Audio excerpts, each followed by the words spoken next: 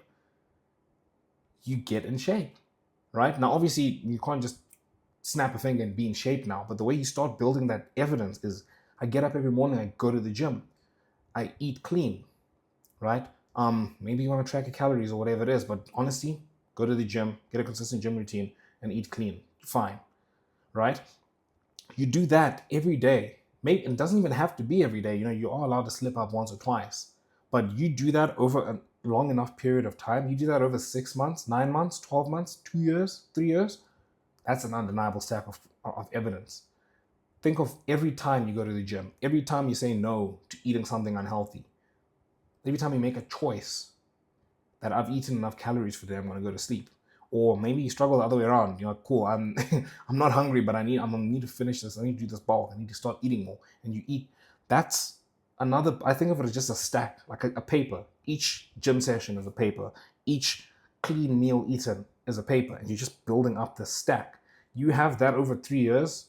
That's a very tall stack, saying you are somebody who's in shape. And the best part, you look down at your body, you are going to be in shape, right? And that's how that gap gets closed. What's keeping you stuck is there is no real structure to how you're going to get there. So let's get into the third segment, which is, how do you actually start rebuilding your life? And again, there's 3 points to this segment. The first part is clarity. There needs to be clarity of vision. What do you want in your life? Something I've actually learned at work, right? And this I do auditing. So the thing is always, if you don't understand what you're trying to do, you can't do it, right? If you don't understand what this thing is, you can't audit it. And to a life perspective, if you don't know where you're going, any way will take you there. I think it's a saying I've heard before. It's like, if you don't know where you're going, any way will do. And that's why you have no structure, right? Because you don't know where you're going. So the wind is just tossing you to and fro. Life is happening to you. You're not happening to life. And that needs to be switched. You need to live life on offense, not on defense, right? You can't just be reacting. You need to be attacking life. You need to be telling life where you're going, right? And that comes from clarity. So it doesn't need to be anything comprehensive. And I think the best way to kind of lessen the pressure on this is Chris Williamson, somebody I really, really look up to. He's built something incredible in modern wisdom. He always makes this point where people always ask him, what is your 5-year plan? And he's always like, I don't have a 5-year plan. I'm not good at all that stuff, right? I'm just somebody who works hard. I think very deeply. And yeah, that's a clarity he has. He's got systems in place, and he's somebody who's got that going for him. And obviously when things happen, he kind of pivots. Oh, should I make this decision? Should I not? So you don't need to have this elaborate 5-10 year plan. I mean, that thing never really becomes, let's say, true. Like for some people it does happen, but things change. Things change all the time. Think about the plans you had 5 years ago. Think about, like, if there's so many plans you have that change. You can't predict the future. I mean, obviously God has his own plans, right? But in terms of what you're trying to do, we've obviously gone through why you hate your life, why you're stuck, right? And how to actually start rebuilding your life. Aim at something. Jordan Peterson always says this thing, aim at something, right? And then just pursue. And I know something he says, and I love this thing as well. I think it's very pertinent. He says in your 20s or in your youth, you should find one thing you just want to throw everything at and push yourself. See how far you can go. That's it, really. That's really the clarity you need. You just need a direction, and it's important for you to clarify, what do you want? That's really it. And for me, that's something that's become very clear for me. I know what I want. I also know what I don't want. That always helps. But yeah, I want to build a brotherhood. That's what the Vanguard is all about. A space for young Christian men like myself, like yourself. I'm assuming there's no one that's watching this. You can come here and we can have conversations like this. I can't have this kind of conversation with a lot of people, I found. There's either an issue around, their worldview isn't the same as mine. Like, they're just not Christian. They're very worldly. Or maybe they are Christian, but they just don't understand kind of, the tough environment that I work in, in audit, but also just in general, like the mentality, we have. It's like somebody watching this who's on self-improvement, who's ambitious. You want to do things, you want to get after it. Like I found it very difficult to find a nice little segment in that, and that's what I'm trying to build here. And I have a vision on that. Like my vision is clear now. I know exactly what I'm aiming at. You need to build something similar. What do you want? What would life look like if, that whole thing, if you couldn't fail, what would you dream? But honestly, just it doesn't have to be anything elaborate. I know Jordan Peterson has a self-authoring program. You can probably search a video on that and watch it. But just build a nice little vision. What would life look like if you were living what God has for you? What could that look like? I know for me, just a little sketch. I'm like, okay, cool. What would life look like for me if I was living fully in what God has for me? And I was loving life. Instantly, I just think of my nice family home, my loving wife, my 5 kids, my boys and their families in like houses next to us, doing the Vanguard, serving at church. Like I've got a skeleton of a vision there, or it's actually pretty comprehensive. I've thought about it quite a lot. But again, that's also always subject to change. But at least there's something you're aiming at. Just build something like that. Then the second part is structure. Right? You want to build a clear system. And as I kind of mentioned that earlier, cool, build a vision. But in terms of habits that you want to build, the gap between who you want to be and who you are is your habits. The foundation of that. And this, guys, you can't go wrong with this. Develop a consistent sleep-wake routine. Sleep at a certain time, wake up at a certain time every day. Develop that and get some kind of movement in the morning. Just start with that and see how everything else falls into place. That is the determinant of your capacity to do things in life, right? And I want to make this clear. If you're somebody who's watching a video like this, you've been on self-improvement and there's a gap between you're ambitious, but you don't get stuff done. Your habits tell a different story. The problem isn't desire. It's not you're not trying hard enough. If the answer was try hard enough, you would have been successful a long time ago, right? You wouldn't be sitting here. That's not the answer. The answer is getting a clear structure going. And honestly, if you can build a proper, consistent sleep-wake cycle, get in your workouts in the morning, everything else will fall into place, right? Obviously, you know what you want, right? Obviously, for me, like I'm not saying, if I sleep at 8 p.m. and wake up at 4 a.m. every single day, and then I get a workout in the morning, I do my devotional, then my life's going to change, right? That's not what's going to change, right? I still have stuff like I want to film videos, I want to make content and stuff, but I really want to do that. But that's not my limiting factor. My limiting factor is that I don't have structure. And just to drive this point home for you guys, I saw this post where they said, you've done studies, and they said, if you're sleeping 6 hours, if you get 6 hours of sleep in a night, you have the same level of brain impairment as somebody who's been awake for 24 hours straight. I want you to think about that for a second. So if you go to sleep and you wake up after 6 hours of sleep, your brain, like the capacity you're working at, say it was like 100%, right? If you had a perfect sleep, your capacity was at 100%. If you have 6 hours of sleep, whatever capacity you would have being awake 24 hours straight, right? So let's say, if you're awake 24 hours straight and you're working on something, let's say your brain capacity would be 40%, right? If you get 6 hours of sleep, it's got the same effect. That's what you're operating at because you haven't gotten the 4 hours of sleep. And I mean, dude, it gets worse and worse the less hours you have. I think once you get to 4 hours, it's like 48 hours straight. Your brain is impaired as if you've been awake 2 days straight. That's bad. That's really bad. I think we've heard enough of stories and studies and all this stuff about the importance of sleep. Let's just do it. Let's just get a consistent sleep schedule going. And then exercise is a similar story. Countless studies on how important that is. That's just the basics. We get caught up in all these fluffy things, meditation, this, whatever.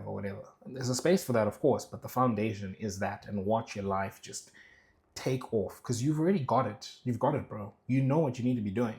You've consumed enough content, right? You've got a lot of knowledge. You've got a lot of ambition. Just take the handbrakes off. And the handbrake is that sleep schedule and working out, getting exercise.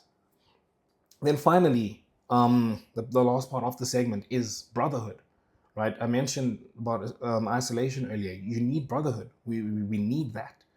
And whatever you could have done by yourself, together with like some of your boys, oh man, man, like I'll be, not only is your journey going to be much more effective, because I mean, guys, if you're doing a specific, let's say you're watching a video like this, you learn something, maybe you read a book or whatever it is, your brother, he's doing something else, right? He's learned something else, and your other brother's also done something else, whatever. You guys are kind of working together. That I can share knowledge with you, you can share knowledge with me, I can share knowledge with him, he shares knowledge with me, and you guys just keep on growing. And Mr. Beast actually sped run yeah, he sped run this. You know what I'm trying to say. He, at the start, I think it was him and like maybe two friends or whatever, they'd sit on Discord the whole day, and their goal was, let's hack YouTube. We're going to hack YouTube. And again, if he was doing that by himself, it would have taken longer. But apart from all of that, the journey is just more exciting. It's just way more enjoyable when you're doing it with your boys. I can't tell you how much I'm going through toughest period of my life.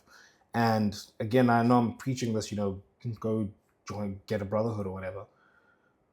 I found myself very isolated right now, and it is kind of what I was speaking on earlier. I just feel like there's not maybe a lot of people who understand, or those people that do understand are just very, very busy. And it's tough. It is tough to find a certain, I don't want to say caliber, because we're not making a value judgment on people here, but it's difficult to find people that kind of have a similar vision to you, and you guys can actually like be friends for life. And there's this concept in the Bible of the king's table. David was a king, he had a king's table, right? He had his 3 guys that he'd go to, everything. You had Jonathan, who was his best friend. He had Joab, that was like his army general. That's the guy who would just, what hill are we taking today? He was ready to go for it. And then there was Nathan, he was the prophet. He was kind of he was kind of the older guy who would counsel him. And it's just this idea of like, as men, you need a king's table. You need that to function. And I find myself in a place where I'm like, man, whatever little drips and drabs I'm getting off community right now, it is really nice to just get some kind of encouragement. Sometimes you just need some encouragement. Whether it's, advice, like practical advice on how to get through something, or just keep going, bro. Or I'm with you in this. And if we have that as guys, I wholeheartedly believe sky's the limit. And obviously for me, that's what I'm trying to build here in the Vanguard, right? And I highly encourage you. Join the Discord. We have a private community as well. If you're interested in joining that, just hit subscribe on here. Maybe that helps. I know for me, something that used to help me quite a lot was just watching Hamza videos. I used to love watching that guy. It just made me feel seen. And I was like, man, here's somebody who's going after it, and he understands, and he's giving like proper advice. And it was really nice. But the goal should be to get actual brotherhood, and that's the goal of obviously what I'm building here. But yeah, we got into this topic pretty extensively in this video, but I'd love to get your guys' thoughts on this. Let me know in the comment section below. Hit subscribe to join the brotherhood. But yeah, until next time, see you guys.